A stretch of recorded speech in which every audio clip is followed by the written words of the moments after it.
Bhagavad Gita, um livro que nos traz grandes reflexões sobre as guerras íntimas que nós estabelecemos conosco mesmo.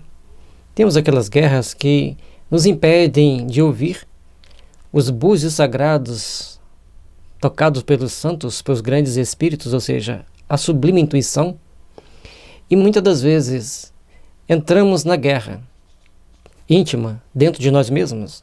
Não aquela guerra onde nós estamos numa grande carruagem puxado por cavalos fogosos ou nos tempos modernos num grande tanque, mas guerras que nós precisamos aprender a apaziguá-las, aprender a discernir o caminho que devemos seguir e buscarmos a nossa ascensão. Porque o ciclo da vida assim o exige.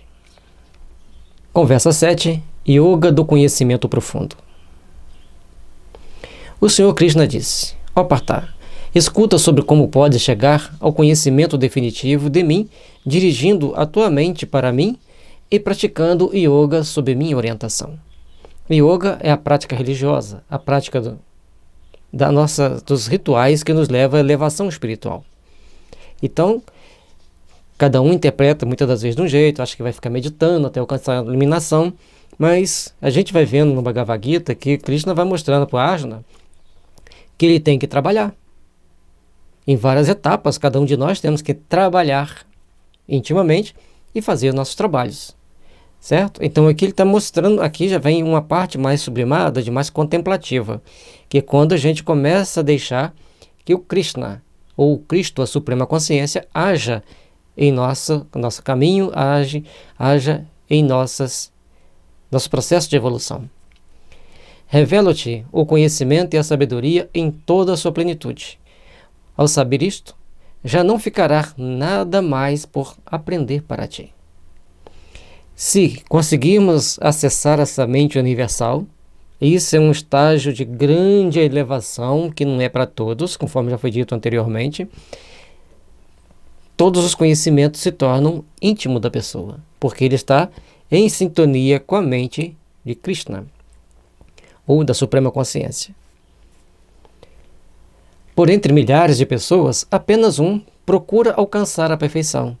E por entre aqueles que procuram, só uns poucos chegam a conhecer a minha essência. Isso é a realidade até hoje. Quantas pessoas procuram aperfeiçoarem-se eticamente, moralmente? E daqueles que procuram, quantos realmente conseguem vencer todas as dificuldades? Quando nós começamos essa busca por alcançarmos a plenitude da nossa consciência, normalmente nós conseguimos grandes guerras íntimas, até que o passar dos anos, o travar de lutas constantes, faz com que todos nós passemos pelas etapas de aperfeiçoamento, de melhoria, para alcançarmos a nossa plenitude. A terra, a água, o fogo, o ar, o akasha, a mente, a consciência e o eu individual, tudo isso é o que existe no mundo da minha Prakriti. Ou seja, no mundo das suas percepções objetivas, mas ao mesmo tempo ilusórias, porque passam. Então essas 8 situações levam-nos a estar ainda em nível materializado, ainda buscarmos estar na matéria, ligados à matéria. Terra, água, fogo, ar. Esse a gente tem todo o conhecimento já desde a primeira série que a gente estuda esses 4 estados que existem. Mas quando nós vamos ver o Akasha, que na doutrina espírita é chamado de fluido cósmico universal e para os hindus é substância, a energia que se encontra no espaço cósmico num estado difuso. O Akasha constitui o material da construção para criar a matéria e as almas. Então, o conceito é o mesmo com nome diferente. Então, Akasha, fluido cósmico universal, vai ser essa substância que está no espaço, que preenche todo o espaço, e também poderia ser chamada de matéria primitiva ou matéria psi, que vem a servir de base para compor todas as matérias que existem no mundo e as almas. Lembremos que o Bhagavad Gita, apesar de ser muito antigo, ele foi escrito antes de Moisés, então tem em torno de 5.000 anos, ele Daí em conceitos muito transcendentes que nós temos dificuldade de entender hoje, porque os hindus eram espíritos já bastante evoluídos, bastante instruídos na iniciação espiritual naquela época. Esta é a minha natureza inferior. Conhece também a minha natureza superior, que é o elemento da vida, por meio da qual o mundo inteiro é sustentado. Aí, olha que interessante, esses 8 aspectos ainda materiais, embora a percepção da mente, da consciência, do eu individual sejam básicas para espíritos ainda imperfeitos, que ainda não adquiriram a suprema consciência, mas eles estão fora daquela transcendência que Krishna coloca da sua natureza superior, que é aquela que sustenta todo o universo, que é o amor, a sabedoria. Esta é o ventre de tudo o que existe. Sou a fonte do universo manifestado, e este desaparece em mim. Esse ventre, que está ali o Yoni, que é uma condição, ou um entendimento mais sublimado do ventre. É aquilo que mantém a vida, aquilo que sustenta a vida, através de um conjunto de relações transcendentes.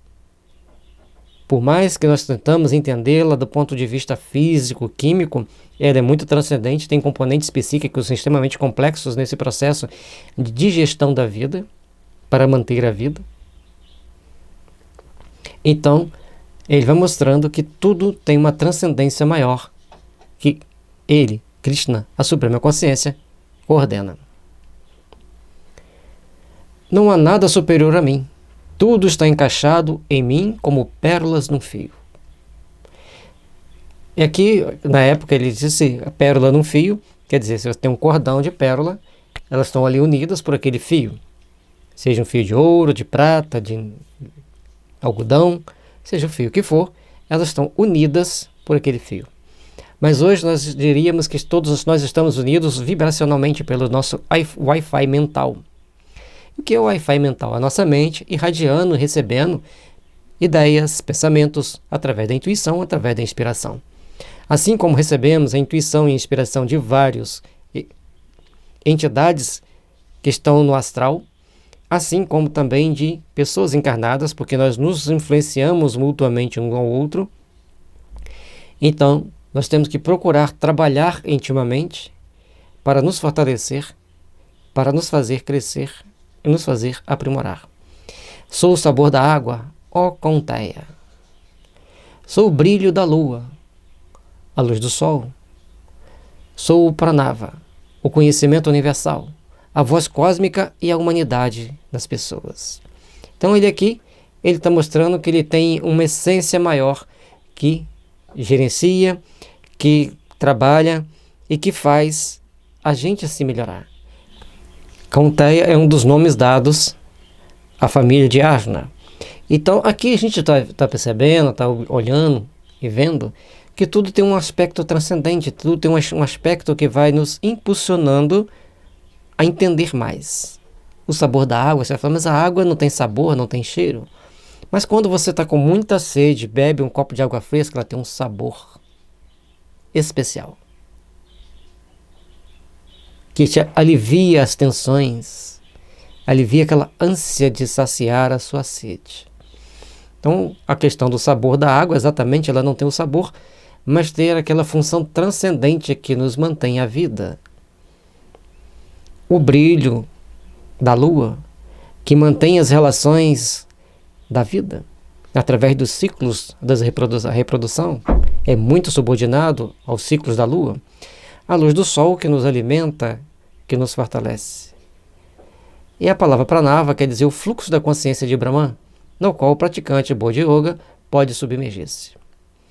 Submergir nesse processo de consciência divina, de um Deus supremo, de um Deus soberano, quando nós começamos a agir em plenitude de ser, em plenitude de entendimentos superiores. O conhecimento universal que mantém tudo em ordem, tudo dentro de um processo de equilíbrio, tudo dentro de um processo de vida que se encadeia com extrema sabedoria divina. E a voz cósmica que fala nossa consciência os caminhos que devemos seguir. e o sentimento de humanidade em cada um de nós, quando começamos a nos perceber todos como filhos de Deus, todos como uma essência divina que irradia essência divina. Porque todos nós somos filhos de Deus, só podemos irradiar aquilo que é de Deus. O resto são doenças que precisam ser tratadas. Sou o aroma puro da terra e o calor do fogo. Sou a vida de tudo o que existe e a façanha dos praticantes espirituais. Precisamos então começar o nosso processo de aprimoramento. Começar agora o nosso processo de crescimento espiritual. Para entendermos que quanto mais nós nos depuramos, mais nós vamos sintonizar, mais nós vamos buscar essa essência, essa transcendência do amor divino que deve pulsar sempre em nossos corações, que deve pulsar sempre iluminando nossos caminhos, nossa existência. Tenta conhecer em mim a essência primordial de todos os seres, ó Partá. Sou a consciência de todos aqueles que desenvolveram a consciência. Sou o esplendor de tudo que é belo. Ou seja, assim como nós vamos desenvolvendo a nossa consciência, nós vamos buscando sintonizar com a essência divina, com a suprema consciência divina, estamos sempre recebendo uma parcela dessa consciência em forma de intuição, de inspiração, para alcançarmos a plenitude do nosso ser, a plenitude de nossa alma. Sou a força dos fortes, que abrandaram os seus apegos e a paixão sexual. Então, para que você seja forte, você tem que abrandar seus apegos e a paixão sexual. Sou também aquele poder sexual, presente em todos os seres que não contraria o Dharma, ó Senhor dos Bharatas. Portanto, a paixão sexual faz parte do nosso processo de evolução e é importante que nós saibamos respeitá-la, utilizá-la dentro do processo de discernimento natural e necessário. E aí nós temos que buscar trabalhar os nossos ideais superiores para que o Dharma não seja contrariado, ou seja, o nosso objetivo, o nosso crescimento. Então, trabalhar essa energia com amor, com respeito, com naturalidade. E o poder sexual também é chamado de Kama. Fica a saber que Sativas, Rajas e Tamas se originam de mim, mas que eles estão em mim e não eu neles. Assim, nós temos a sabedoria, buscar a paixão e também temos que nos livrar da apatia. Essa busca pela paixão é quando nós estamos lutando para realizar no mundo material, no mundo objetivo, o mundo ilusório. Na sabedoria nós sabemos agir com paixão, com apatia e com discernimento. Quanto mais adquirimos sabedoria, mais adquirimos ativa, mais nós vamos crescer e aprimorar. E assim, quanto mais nós vamos crescendo e aprimorando, mais nós vamos estando em contato com a Suprema Consciência Divina, buscando os pensamentos mais puros, mais sublimes. Ao longo desse caminhar, desse despertar para novas realizações, vamos trabalhando intimamente para fazer o que é possível na construção de um mundo melhor, na construção de um amanhã. E assim, cada um de nós, trabalhando intimamente por nossa melhoria, pelo nosso aperfeiçoamento, vamos buscar alcançar patamares superiores de entendimento, de evolução, para crescermos e aprimorarmos-nos perante as leis que definem e que nos conduzem a esse processo de aprimoramento. Quando ele diz que esses gunas estão nele, mas ele não está nesses gunas, quer dizer, ele já está livre dos gunas. Mas os gunas faz parte, é integrante de cada um de nós, que nós temos que saber trabalhar com elas e lutar para educá-las dentro do processo de crescimento e de aprimoramento como espírito imortal. O mundo inteiro, enganado pelas propriedades das 3 gunas, não me conhece. Não conhece aquele que é imperecível e que mora fora dessas gunas. Quanto nós estamos ainda presos às gunas, qualquer uma delas, ainda com interesses bem humanos, bem materiais, bem terra, nós não estamos em condições de compreender e conhecer a essência da suprema consciência divina. A partir do momento que nós vamos nos desligando desses processos, desses interesses materiais, nós vamos então percebendo aquele que é imperecível, que está acima de todas as imperfeições humanas. Em verdade, é difícil superar a minha maia formada pelas gunas, mas aqueles que se aproximam de mim podem transcendê-la. Porque as ilusões nos prendem com muita força ao mundo terreno. Nós queremos ter o nosso cônjuge, nós queremos ter nossos filhos, nós queremos ter nosso, isso, nosso aquilo. Para nós nos desgarrarmos disso, nos desprendermos disso e buscarmos algo mais transcendente, algo mais sublime, precisamos de trabalhar intimamente para estarmos construindo e edificando algo que seja maior, algo que seja mais transcendente, que é um sentimento de universalidade sem apego. Aqueles que fazem o mal, os ignorantes, os piores entre os homens, não chegam a mim, já que a maia os priva da sabedoria, e eles entregam-se à natureza dos demônios, dos adversários, das ilusões, dos encantos passageiros do mundo. E, portanto, logicamente, que ele vai falar que precisamos de muitas encarnações para alcançarmos a plenitude da sabedoria. Ele está mostrando para nós aqui que, enquanto estivermos na ignorância, estaremos à retaguarda do processo de evolução. Mas vamos evoluir, vamos crescer. Existem 4 tipos de virtuosos que me veneram. Ó Arjuna, os que anseiam por escapar do sofrimento, os que têm sede de conhecimento, os que procuram feitos pessoais e os sábios. Então, quando começamos a ter virtude, nós vamos procurar por Krishna, por desenvolver a nossa consciência para fugir do sofrimento, que a grande maioria de nós ocidentais, a gente quer fugir desse sofrimento de alguma forma, e às vezes até alguns lutando por conquistas materiais, alguns que querem adquirir conhecimento dos mais variados, das mais variadas situações, aqueles que querem feito pessoal, não importa em que sentido seja, querem refazer o seu feito pessoal, deixar sua contribuição pessoal para o processo de crescimento da humanidade. E os sábios, que sabem transitar em todas elas sem se apegar, sem se contaminar, fazendo a sua transcendência, fazendo o teu crescimento e seu aperfeiçoamento. Entre eles, superior aos 4 é o sábio, equânime e absolutamente fiel a mim. Na verdade, eu sou querido pelo sábio, e o sábio é querido por mim. E aqui vem mostrando para nós aspectos diferentes do nosso processo de evolução.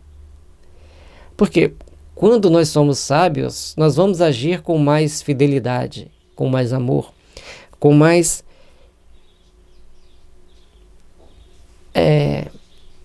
discernimento das nossas ações, com mais equilíbrio, agindo em harmonia com todas aquelas situações. Na verdade, sou querido pelo sábio e o sábio é querido por mim. Porque quanto mais sabedoria, mais você quer entrar nessa consciência divina. Você quer mergulhar nessa suprema consciência para errar menos e acertar mais. Portanto, você vai ter mais amor a essa suprema consciência. Queira dar o nome de Krishna, queira dar o nome de Cristo. E, logicamente, esse ser, essa entidade espiritual que busca por essa suprema consciência, é querido dele porque automaticamente cria vínculo de correntes de ideias, de pensamentos, de realizações. Todos eles são dignos, mas ao sábio eu considero-o como igual a mim. Porque unindo-se com o seu Atma, o sábio chega a conhecer-me e a sua meta suprema. Unir ao Atma é quando você se identifica com a sua alma e não com o seu corpo. É quando você trabalha seus conceitos para identificar-se cada vez mais consigo mesmo, com o teu íntimo, com o teu interior. E aí você vai para a meta, que é alcançar a suprema entendimento, a suprema consciência.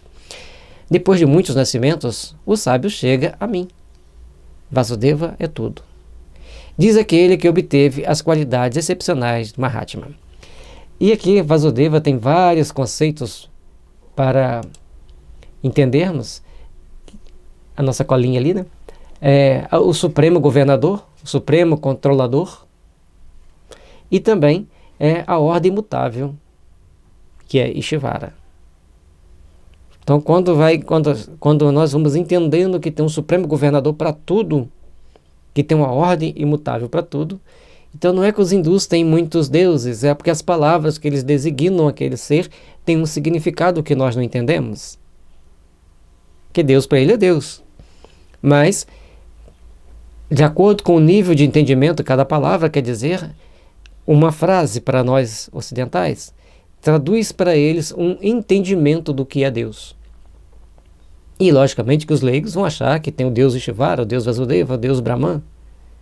Mas não. Um só Deus existe. E tem nomes diferentes para situações diferentes dentro do texto que nós queremos entender. E aqui, por que ele fala Vasudeva com o Supremo Governador, Supremo que governa? Ou um dos nomes de Deus é o mesmo Deus. Um dos nomes de Deus. Ele está mostrando para nós que tudo está no comando desse ser superior, desse governador superior, que inunda tudo com seu saber, com a sua ordem, com todo o seu conhecimento e sabedoria, para que todos nós encaminhemos-nos para o processo de evolução e de aperfeiçoamento. Aqueles cuja sabedoria se dispersa com os desejos dirigem-se aos deuses, recorrendo aos rituais externos que correspondem à sua própria natureza. Saber encontrar o caminho de acordo com a nossa natureza. Tem aqueles que procuram os deuses. Deuses, para os indianos, são aquilo que nós chamamos de santos.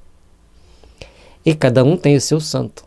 Mesmo dentro daquelas religiões que só acreditam em Jesus e em Deus, eles acreditam estar falando com Deus, mas como não é possível nós falarmos com Deus, eles estão falando com seus protetores. Ainda não adquiriram a essência e quando não consideram todos como irmãos, estão mais distantes ainda da essência, porque para Krishna, a Suprema Consciência, todos nós somos filhos daquele Deus, de amor, de sabedoria, que tem todas as perfeições no extremo limite do infinito, que nós não conseguimos dimensionar. Eu fortaleço a fé de cada um daqueles que rendem culto com fé firme, qualquer que seja a imagem que usem. Se você vai fazer um culto com fé firme, você estará sendo fortalecido pelas correntes cósmicas que te induzem o caminho da fé, que te induzem o caminho das realizações. Cheios de fé, eles oram e recebem daquela fonte. Contudo, a ordem de dar o que se deseja vem de mim. É importante nós entendermos isso. Quando nós estamos cheios de fé e oramos para a fonte do amor, para a fonte da sabedoria infinita, nós vamos alcançar aquilo que for permitido pela Suprema Consciência. A Suprema Consciência, Krishna ou Cristo, de acordo com o ocidental e oriental, vai trazer para nós, então vai nos permitir receber aquilo que fazemos jus receber, aquilo que temos o direito de receber. Então, orar com fé é uma forma de nós alcançarmos a plenitude do nosso ser. Portanto, nas religiões orientais não fala apenas meditar, fala também e muito mais em orar. Na verdade, o fruto obtido pelos insensatos é efêmero, pois quem rende culto aos deuses vai a estes deuses. Por outro lado, os que me amam a mim, vêm a mim. Enquanto você presta culto aos deuses, aos bons espíritos, aos santos, você está indo a eles. E cada um deles está num patamar de evolução. Não é porque nós os consideramos santos, que nós consideramos bons espíritos, que eles estão numa condição superior. Mas quando você busca sintonizar com Cristo ou com Krishna, você está elevando a sua consciência para patamares superiores e procurando ascender a essas condições. E não é para todos, claro. Mas você já começa a entender algo maior, algo mais transcendente. Os insensatos consideram-me a mim, o não manifestado como aquele que se manifestou, sem conhecer a minha existência ilimitada, eterna e suprema. Às vezes, a gente conversa com algumas pessoas, fala assim, enquanto Jesus conversava com Moisés, aí a pessoa fala assim, não, mas Moisés veio antes de Jesus, Jesus não existia. Aí eu digo, mas você se esquece que Jesus disse, antes do mundo ser, eu sou. Então, a essência de Jesus já existe de muitos e muitos milhões de anos. Portanto, era ele que passava as boas orientações para Moisés, que nem sempre conseguia praticá-las e segui-las integralmente. Mas era Jesus que falava, ou Cristo, ou Krishna. Porque Moisés tinha como missão preparar o terreno para a educação dos espíritos ocidentais, que são até hoje totalmente diferentes dos espíritos orientais.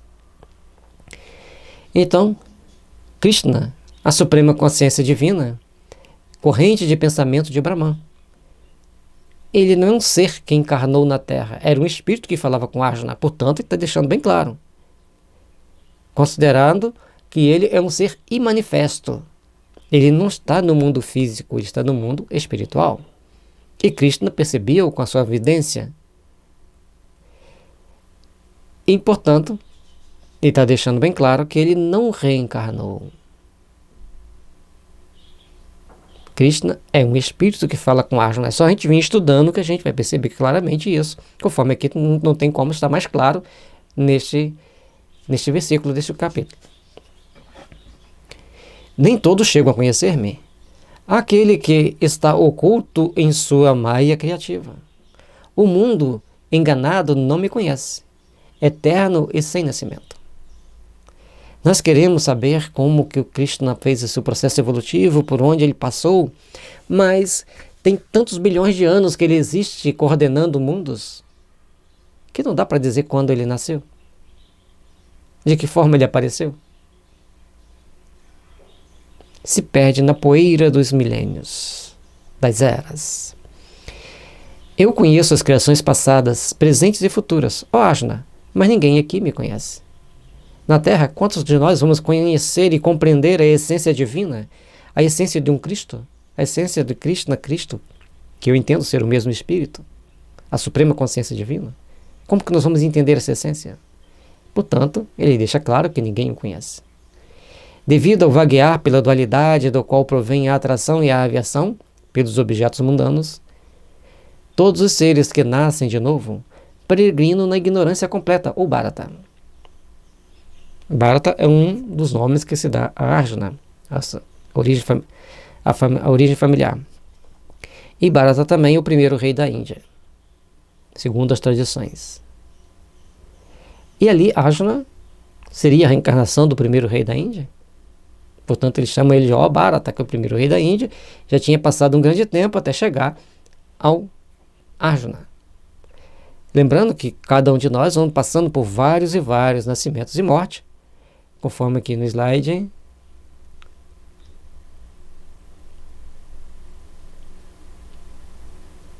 Depois de muitos nascimentos, o sábio chega a mim.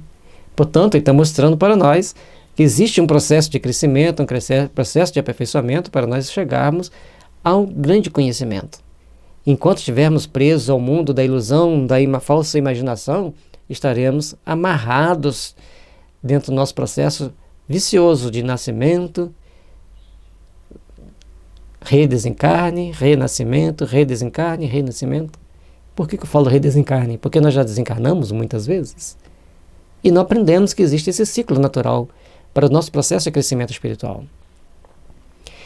Eu conheço as criações passadas e presentes, futuras. Portanto, Krishna, conhecedor e com todo o seu poder mental para ler os registros acásicos de cada um de nós, ele sabe todo o desempenhar das nossas ações passadas, que vai levar a desempenharmos funções futuras compatíveis com o cálculo diferencial integral da somatória de tudo aquilo que já fizemos, com tudo aquilo que pretendemos fazer, para quebrarmos certos princípios, certas condições e alcançarmos a nossa plenitude espiritual. Ainda assim, as pessoas virtuosas que se desenraizaram dos seus vícios libertam-se dessa dualidade e dirigem-se relutantemente a mim. Então, dirigir-se a Krishna é quando nós saímos da dualidade do bem e do mal. Tudo acontece dentro de um processo que vai nos fazendo aprimorar. Não é bem e nem é mal. É processo de crescimento. Procurando refúgio em mim, elas procuram libertar-se do nascimento e da morte. E chegam ao conhecimento de Brahman. A realização completa do Atman é a compreensão dos princípios de acordo com os quais se formam os destinos. Brahman, o Ser Supremo, o Espírito Universal e Eterno, portanto, está acima de Krishna, um ser que governa tudo. E recebe outros nomes, como Ishvara, Vasudeva, que é uma forma de eles designarem o Supremo Altíssimo. E quanto mais nós procurarmos o refúgio na Suprema Consciência, mais nós vamos nos libertando do nascimento, ganhando mais tempo no plano espiritual, voltando aqui em épocas bem mais distantes, passando por situações bem diferentes e cumprindo missões cada vez mais sublimadas, cada vez mais subjetivas, cada vez mais transcendentes, mas que têm por objetividade fazer com que outros despertem em seu coração para o reconhecimento do seu Atma, para o reconhecimento do seu ser interior, da sua espiritualidade, e alcançar assim a sua nova identidade como ser repleto de não ser, para encontrarmos o entendimento de que somos todos filhos de Deus, que somos todos daqueles que integramos-nos uns aos outros para formar um todo universal que nos conduzem à perfeição e ao crescimento para alcançarmos nosso destino maior. E àqueles que chegaram a conhecer-me como uma existência superior e como Deus Supremo que aceita todos os sacrifícios, e eu os recebo no momento da sua saída do corpo. Não é morte. Então, alcançarmos o entendimento de que existe uma existência superior, uma essência superior, um Deus Supremo, que todos os sacrifícios, ou seja, todos os nossos trabalhos, tudo aquilo que a gente dedica ao outro, tudo que a gente vai fazer para o bem, são processos que nos fazem crescer, que nos fazem aprimorar, para alcançarmos a profundidade da vida, para alcançarmos a suprema realização nossa como espírito imortal. Cada atitude que nós fazemos é um sacrifício. Não preciso me isolar do mundo, preciso me isolar dos sentimentos mundanos, criando sentimentos superiores de amor, de compaixão, de solidariedade, de fraternidade, sem me apegar a nada, mas sempre lembrando que eu tenho que sintonizar com a essência superior da vida. Assim diz a 7ª conversa entre Shri Krishna e Arjuna, nos gloriosos Upanishads do bendito Bhagavad Gita, a ciência do eterno, a escritura do Yoga, chamada Yoga do Conhecimento Profundo. Conhecermos-nos profundamente, encontrar as nossas adversidades, encontrar nossas fraquezas, nossas forças e superarmos-nos para alcançar a plenitude do ser, a plenitude da vida. Porque guerras íntimas nós sempre vamos ter dentro do processo de crescimento desse ciclo eterno da vida, que nos levará um dia a integrarmos a comunidade dos espíritos puros, desde que saibamos aproveitar cada fase da nossa existência, cada fase do nosso ciclo da vida. Que saibamos crescer e nos aprimorar. E sempre darmos graças a essa equipe que trouxe para nós, materializada para o português, esses livros maravilhosos, que nos dá bases para entendermos e transcendermos a vida, para entendermos e transcendermos as realizações superiores do excelso Senhor.